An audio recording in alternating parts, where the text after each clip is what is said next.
A sinkhole is what happens when the ground beneath the surface has been eroded for so long that the surface can no longer hold it. It caves in. Everything above it gets taken down. I think this is a really useful image for what we're witnessing in leadership right now. The Epstein files, institutional cover-ups, public figures whose private reality was at odds with their public persona. The list is long and it's getting longer. And these aren't isolated incidents, they're sinkholes. The inevitable collapse of leadership built on image instead of character, on performance instead of soul. And deeper, if you look, the exposure of a culture built around self. When a sinkhole opens up, it doesn't just take the leader down. It takes the people who trusted them, the institutions built around them, and the faith of an entire generation who are watching from the sidelines. I call this sinkhole syndrome, and I think it demands a better conversation than the one we're currently having. You see, the Epstein case has become one of the most disturbing examples of leadership failure in modern memory. Not because of one man's depravity, but because of who else was in the room. The network, the power, the complicity, the institutions that looked the other way for decades, and let's be honest, still are. Epstein is just the extreme end of a spectrum we see being played out everywhere. We see politicians whose private lives bear no resemblance to their public platforms. We see religious leaders whose moral authority was concealing profound moral failure. Business leaders whose brands were built on values they were patently and clearly not living. Read the headlines, any headlines, from any news source, any day of the week. Leadership itself is in crisis. And the response, the cultural response, is confusing and at times lacking. There appears to be a pattern when it comes to leadership that is hardwired in us. It seems that what we do is we deify leaders, then we demonize leaders, and then we deny leadership. And we rinse and repeat that pattern again and again. We raise up leaders and deify them. We project our hopes onto them, and then they fail and fall. Because they're human, yes, but more, because their character was never substantial enough to hold the weight of their responsibility. And more often than not, the shadow they refused to face finally surfaced in a toxic or destructive way. And when they fail and when they fall, and fail and fall they will, we tear them apart. We eagerly discredit even what was good about their leadership, and they get formally cancelled. Deification and demonization then collapses into denial. We become cynical about leadership itself. And the greatest of all human skills, the ability to influence yourself and inspire someone else and impact the world, is left just a chance. And good people with strong character and great ideas look at the carnage and think, why would I ever step into that? And walk away. The result, we end up with the leaders we tolerate, and therefore the leaders we deserve, and the leaders that we have. Now, the solve is not simple. The solve is tough and complex and layered. There are no easy fixes, but let's at least be brave enough to start a conversation. Let's start here. A cultural conversation, a systemic reset, and a personal responsibility. A cultural conversation, a systemic reset, a personal responsibility. The cultural conversation must go like this. We need to talk. So why does the ground keep eroding? Perhaps because the soil in which we're building is endemically narcissistic. It's unstable. Now, I'm not here talking about clinical narcissism. I'm not talking about a formal psychological diagnosis. Perhaps 2% of the population has this. What I'm talking about is a cultural epidemic of self. A cultural epidemic of self-enthroning, self-referencing, self-serving, self-protecting, me at the center of my world. It's in the soil, it's in the water, it's in the air. It seems reasonable because we're amazing as human beings, but here's the thing, our beliefs become our behaviors, which become our brands. If our brands are myopically singular and selfish, if it's me, myself, and I, the problem is not just arrogance, it's extreme vulnerability, it's sinkhole stuff. It's a slippery slope. Narcissism easily becomes Machiavellianism. Me loving being at the center of my world easily becomes me willing to hurt someone else to stay at the center of my world. That's what we're seeing all around us. Let's play this out.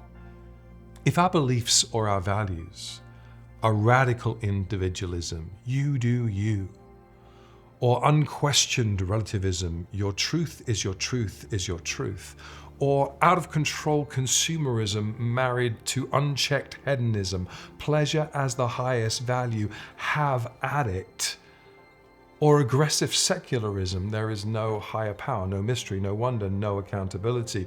In fact, we've made ourselves gods. If we stand the weight of our lives and our leadership on these values, we indirectly but ruthlessly undermine other values. Values like community and family and duty, legacy, service, character, soul, honor. We didn't mean to. And the game is not over, but it created a sinkhole. The antidote, the cultural conversation we might have to have, is how do we value the things that are truly valuable without undermining the heart of the things we're chasing? The antidote might be a longer play, a higher purpose, a wider game, a deeper work. A longer play. This is about your children and your children's children and generations of people to come, not just about now, this moment, immediacy. A higher purpose. This is about something bigger than you, more powerful than you. You are not God. A wider game. You're the project, but you're not the point. What if this is about them, not just about you? And a deeper work, not just competency fixes, but character excavation. Superficial fixes won't deal with this. You see, until these perspectives are embraced, the ground on which we are still building our organizations, our buildings, our teams, is bound to collapse. It's a sinkhole. So we need to talk about what's in the soil. And then we need to imagine a systemic fix.